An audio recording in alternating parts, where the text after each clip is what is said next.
రాష్ట్రంలో శాంతి భద్రతలు ఇప్పుడిప్పుడే గాడిన పడుతున్నాయి. ముఖ్యంగా జగన్మోహన్ రెడ్డి ముఖ్యమంత్రిగా ఉన్న సమయంలో అటు మహిళలకు కానివ్వండి, ఇటు ప్రశ్నించే వారికి కానివ్వండి, లేదా వాక్ స్వాతంత్రం మాట్లాడే వారికి కానివ్వండి, ఎవరికి కూడా స్వేచ్ఛ లేకుండా చేసినటువంటి ఘనత జగన్మోహన్ రెడ్డిది. సో ఎందుకు ప్రజలు జగన్మోహన్ రెడ్డిని తిరస్కరించారు అంటే ప్రజలకు ఏదో బందీలుగా మారిన ఫీల్ ఉంది. రాష్ట్రంలో ప్రజల్ని జైల్లో పెడితే మనం ఎలా ఫీల్ అవుతామో రాష్ట్రంలో ప్రజలు అలా ఫీల్ అయ్యారు 2019-24 మధ్య. తర్వాత ప్రజలు అంతిమంగా తీర్పిచ్చారు. సరే, తర్వాత ఫలితాల తర్వాత తత్వం బోధపడింది అనుకోండి జగన్మోహన్ రెడ్డికి. అయితే ముఖ్యంగా మనం తరచుగా పులివెందల రాజకీయం అనే ఒక మాట తరచుగా వింటూ ఉంటాం. ఏంటి పులివెందల రాజకీయం అంటే పులివెందల్లో వైఎస్ ఫ్యామిలీ కావచ్చు, లేదా వైఎస్ అనుచరుల ఫ్యామిలీలు కావచ్చు, వాళ్ళ ఆధిపత్యం ఎక్కువగా ఉంటుంది. ఇప్పుడు కాదు, గత 25-30 ఏళ్ల నుంచి కూడా పులివెందల్లో వాళ్ళ డామినేషన్ అనేది ఎక్కువగా ఉంటుంది. సాధారణంగా అక్కడ ఎన్నికలు సజావుగా కూడా సాగో, ఒక రకంగా ఏదో సినిమాల్లో చూసిన టైపు రిగ్గింగ్ లాంటివి అక్కడ జరుగుతాయి అని ఒక నానుడు కూడా ఉంది. సరే, అది ఎంతవరకు నిజం అనేది కాసేపు పక్కన పెడితే, రాష్ట్రం ఇప్పుడిప్పుడే శాంతి భద్రతలు అదుపులోకి వస్తున్న వేళ జగన్మోహన్ రెడ్డి పులివెందులలో అరాచకానికి తెరదీశాడు. అంటే రాష్ట్రంలో శాంతి భద్రతలు సక్రమంగా ఉంటే ప్రజలు స్వేచ్ఛగా తిరుగుతారు, స్వేచ్ఛగా మాట్లాడతారు, స్వేచ్ఛగా వాళ్ళ పనులు చేసుకుంటారు, నా భయం ఉండాలి అనుకున్నాడో ఏమో తెలియదు. కానీ జగన్మోహన్ రెడ్డి నిన్న పులివెందులలో తన అనుచరుల చేత ఒక రకమైనటువంటి కవ్వింపు చర్యలకు పాల్పడ్డాడు. ఒకవేళ ఆ ఘర్షణలో ఏదైనా తెలుగుదేశం పార్టీ నేతలో లేకపోతే పోలీసులు గట్టిగా చర్యలు తీసుకుని వాళ్ళ మీద దాడి చేశారు అనుకోండి. ఫర్ ఎగ్జాంపుల్, పోలీసులు లాఠీ చార్జ్ చేస్తే పోలీసులు పెట్టి చంద్రబాబు నాయుడు కొట్టించాడని చెప్తాం. లేదు, ఆవేశంతో టీడీపీ శ్రేణులు ఏదైనా దాడి చేస్తే టీడీపీ గోండాల రౌడీయిజం అని చెప్పొచ్చు. సో ఇలాగ ఒక పక్కాగా ప్లాన్ చేశారు. వాస్తవానికి పులివెందులలో ఏదైతే ఉప ఎన్నిక వచ్చిందో, జడ్పీటీసీ ఉప ఎన్నిక వచ్చిందో, ఇరు పార్టీలు ప్రచారం చేసుకోవడం అవకాశం ఉంది. అయితే రాష్ట్రంలోనే కొన్ని సున్నితమైన ప్రాంతాల్లో పులివెందులు కూడా ఒకటి కాబట్టి పోలీసులు ఏం చేశారంటే ఎవరు ఏ పార్టీ వారు ఏ ప్రాంతాల్లో ఎప్పుడు ప్రచారం చేసుకోవాలనేది ఒక డెడ్ లైన్ లాగా పెట్టారు. అంటే ఇప్పుడు తెలుగుదేశం పార్టీ ఒక ఏరియాలో ప్రచారం చేసుకుంటే వైసీపీ వాళ్ళు మరొక ఏరియాలో ప్రచారం చేసుకోవచ్చు. అంతేగాని వైసీపీని ఏమి ప్రచారం చేయొద్దని లేదు, వైసీపీని ప్రచారం చేయకుండా పోలీసులు అడ్డుకోలేదు. అయితే ఆ కోవలోనే వాస్తవానికి నల్లగొండవారిపల్లెలో తెలుగుదేశం పార్టీ ప్రచారం చేసుకోవాలి, కానంపల్లె, ఈ కొత్తపల్లెల్లో వైసీపీ ప్రచారం చేసుకోవాలి యాజ్ పర్ షెడ్యూల్ ప్రకారం. అంటే ఎవరి ప్రాంతాల్లో వాళ్ళు ప్రచారం చేసుకుంటే ఎవరికి ఇబ్బంది లేదు. అయిపోయిన తర్వాత మళ్ళీ తిరిగి ప్రాంతాలు మారిపోయి ప్రచారం చేసుకుంటారు. అయితే ఇక్కడ కోల్పటమే, అంటే ఉద్రిక్తతలు రేకెత్తించాలి, చంద్రబాబు నాయుడు పులివెందుల్లో ఏదో చేస్తున్నాడనే భ్రమ కల్పించాలనే ఉద్దేశంతో ఏదైతే నల్లగొండవారిపల్లెంలో తెలుగుదేశం పార్టీ శ్రేణులు ప్రచారం నిర్వహిస్తున్నారో ఆ ప్రచారాన్ని అడ్డుకునే ప్రయత్నం చేశారు. మరి ఇక్కడ ఒకటి చెప్పండి, మీ ప్రచారం ఏరియా కాదు, అక్కడ తెలుగుదేశం పార్టీ ప్రచారం చేస్తుంది, వెళ్ళొద్దని పోలీసులు ఆంక్షలు విధించారు. మరి వైసీపీ వాళ్ళు ఎందుకు వెళ్ళినట్టు? ఈ ఒక్క ప్రశ్నకు సమాధానం చెప్పండి. నల్లగొండవారిపాలెంలో అక్కడ ప్రచారం చేసుకోవాల్సింది ఎవరు? తెలుగుదేశం పార్టీ ప్రచారం చేసుకోవాలి. వైసీపీ ఎందుకు వెళ్ళింది? సరే, వెళ్ళింది కాక ఏం చేశారంటే కొంతమంది వైసీపీ నేతలు ఎవరో వేల్పుల రామలింగారెడ్డి అక్కడికి వెళ్ళి టీడీపీ ప్రచారానికి ఎవరు సహకరించవద్దని చెప్పి ఓటర్ల మీద ఒత్తిడి తెచ్చి ఆ ప్రచారంలో టీడీపీ నేతలు వెనక ఎవరు వెళ్ళొద్దని చెప్పి కొంచెం బలవంతం చేసే ప్రయత్నం చేశాడు. ఫోర్స్ చేసే ప్రయత్నం చేస్తే విషయం తెలుసుకున్న టీడీపీ నేతలు ఏం చేశారు?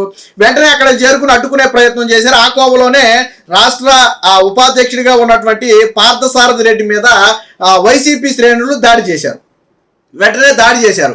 ఎప్పుడైతే పార్థసారథి రెడ్డి మీద దాడి జరిగిందని చెప్పి తెలిసిందో వెంటనే టీడీపీ శ్రేణులు అక్కడికి భారీగా వచ్చి ఎంతో వైసీపీ శ్రేణులు కూడా వచ్చే ఉద్రిక్తత చెలరేగింది. తర్వాత మా మీద దాడి చేశారని తిరిగి వైసీపీ వాళ్ళే పోలీస్ స్టేషన్లో కంప్లైంట్ ఇవ్వడానికి వెళ్ళారు. సరే ఏదో ఆ తృప్తి కోసం సరే దాడి చేశారు అని కంప్లైంట్ ఇవ్వడానికి వెళ్ళారు అనుకుందాం. అక్కడ డిఎస్పీ మొహం మీద వేలు పెట్టి చూపించడం. అందుకని నేను చెప్పింది పులివెందుల రాజ్యాంగం అని.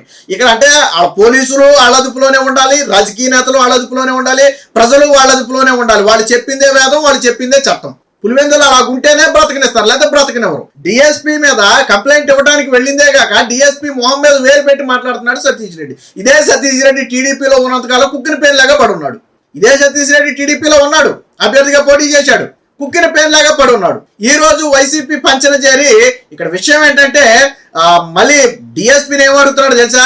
ఏం మాట్లాడుతున్నావు, నువ్వా మా ముందు మాట్లాడేది, నువ్వు రాజకీయాలు మాట్లాడతావని చెప్పి డిఎస్పీని ఏలు పెట్టి ప్రశ్నిస్తున్నాడు. ఒకవేళ డిఎస్పీ గల్లబట్టి తీసుకెళ్లి బొక్కలేసాడు అనుకోండి, చంద్రబాబు నాయుడు అరాచకాలు, పోలీసులు అడ్డం పెట్టుకుని వైసీపీ నేతలు వేధింపులు, వీళ్ళు మాట్లాడిన మాటలు కనపడవు. ఈ ప్రాంతానికి వెళ్ళి రచ్చగొట్టింది మీరు, మొదటగా టీడీపీ నేతల మీద దాడి చేసింది మీరు, ఆ తర్వాత స్టేషన్కి వెళ్ళి కంప్లైంట్ ఇవ్వాలనుకున్నది మీరు, ఆ సమయంలో డిఎస్పీ మొహం మీద ఏలు పెట్టి బెదిరించింది మీరు. అరే, ఇటు నాయకుల్ని బెదిరిస్తారు, అటేమో ప్రజలను బెదిరిస్తారు, ఇటు పోలీసులను బెదిరిస్తారు. మీకు రాజ్యాంగ వ్యవస్థల మీద గౌరవం ఎక్కడుందో జగన్మోహన్ రెడ్డి నాకు అర్థం కాలేదు. ఇదంతా పక్కా స్క్రిప్ట్ కాదా? స్క్రిప్ట్ కాకపోతే మీరు ఉద్రిక్తతలు రేకెత్తించాలని ముందుగా అనుకోకపోతే టీడీపీ ప్రచారం చేసే ప్రాంతానికి మీరు ఎందుకు వెళ్ళారు? టీడీపీ ప్రచారం చేసే ప్రాంతానికి మీరు ఎందుకు వెళ్ళారు? మీకేంటి అవసరం? ఒకవేళ వాళ్ళు మీ ప్రాంతానికి వచ్చినా తప్పే ఖచ్చితంగా. టీడీపీ శ్రేణి మీ ప్రాంతానికి రాలేదే. మీరు స్టేషన్కి వెళ్ళి డిఎస్పీని కొట్టినంత పని చేశారే మొహం మీద ఏలు పెట్టి. సతీష్ రెడ్డి అంటే ఆవేశంతో ఊగిపోతున్నాడు. ఎందుకంత ఆవేశం నాకు అర్థం కాలేదు. పులివెందుల ప్రజలు మన కడపలో దారుణంగా ఓడించారనా? జగన్మోహన్ రెడ్డికి వచ్చే ఎన్నికల్లో డిపాజిట్లు రావాలా? ఎందుకు నీకు అంత ఆవేశం నాకు అర్థం కాల. జగన్మోహన్ రెడ్డి కూడా సాగు తప్పుకొని లోటుపోయిందనే చెప్పాలా. గతంతో 90,000 మెజార్టీ వస్తే 30,000 మెజార్టీ ఎగిరిపోయింది. 2019లో 90,000 మెజార్టీ సుమారు ఉన్నట్టుంది. అది మొన్న ఒక 60,000 చిల్లరకి దిగింది. వచ్చే ఎన్నికలకి ఒక 30,000 ఎగిరిపోద్ది. సో జగన్మోహన్ రెడ్డి ఓటమి అనేది పులివెందుల్లో ఖాయం, నో డౌట్. అందులో సతీష్ రెడ్డికి ఎందుకంత ఆవేశం?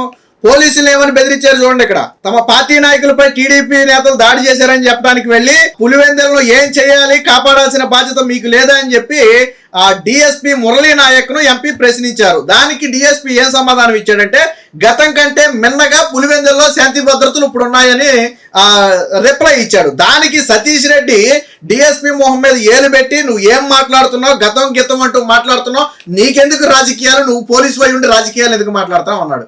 గతం కంటే మిన్నగా శాంతి భద్రతలు ఉన్నాయి అని చెప్పటం రాజకీయం ఎలాగైందో నాకు అర్థం కాల.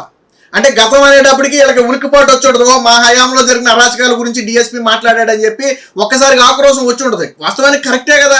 మొన్న 5 ఏళ్ల పాటు పులివెందుల ప్రాంతంలో ఏం జరిగింది? అరాచకం జరిగింది. కడపలో ఏం జరిగింది? అరాచకం జరిగింది. కాబట్టే ప్రజలు ఓట్లు గుద్ది మీకు మొన్న తీర్పిచ్చారు. జగన్మోహన్ రెడ్డి, రాజశేఖర్ రెడ్డి ఇద్దరి హిస్టరీలో ఈ 30 ఏళ్ల చరిత్రలో ఇంత దారుణమైన ఓటమి ఎప్పుడూ చూడాలి. కడపలో జగన్మోహన్ రెడ్డికి తల కొట్టేసినట్టు. కడపలో ఓడిపోవడం అంటే ఒక సీటు ఓడిపోయినా జగన్మోహన్ రెడ్డి తల కొట్టేసినట్టే. అలాంటిది 5-6 ఓడిపోయారు. అయినా సిగ్గురాల.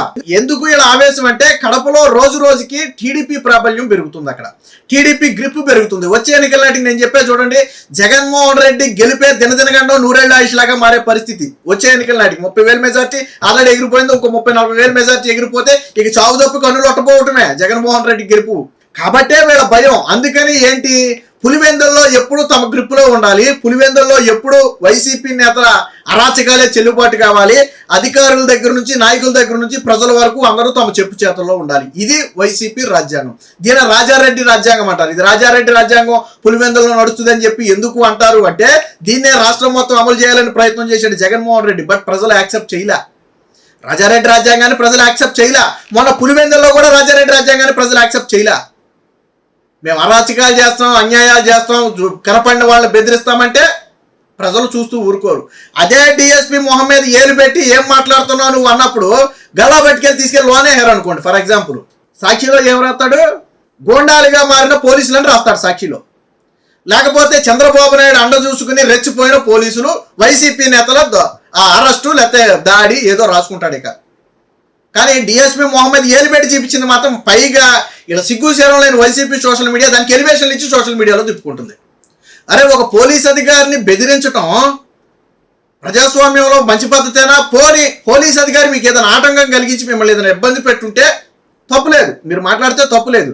మీరు వెళ్ళింది కంప్లైంట్ ఇవ్వడానికి, శాంతి భద్రత అదుపులో ఏమున్నాయని చెప్పినందుకు డిఎస్పీ మీద దాదాపు కొట్టినంత పని చేశారు. పోలీసులు తలుచుకుంటే ఎలా ఉంటుందో తెలియదా? జగన్మోహన్ రెడ్డికి తెలియదా? అదే పోలీసులు తలుచుకుంటే అక్కడికి స్టేషన్కి వెళ్ళినాడు ఒకడైనా బయటకు వెళ్తాడా?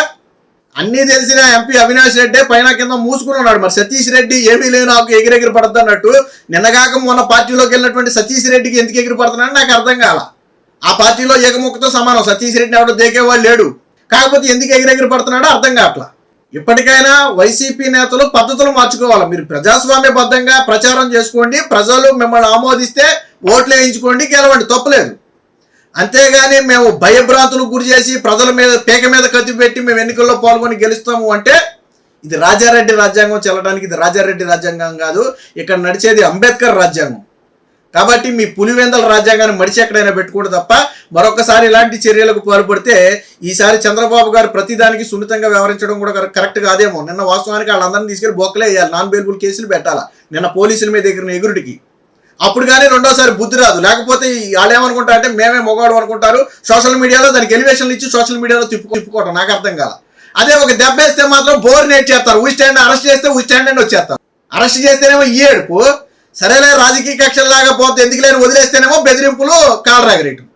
కాబట్టి వైసీపీ నేతలు ఎప్పటికైనా మారితే మంచిది. Please subscribe to Leo News for more videos.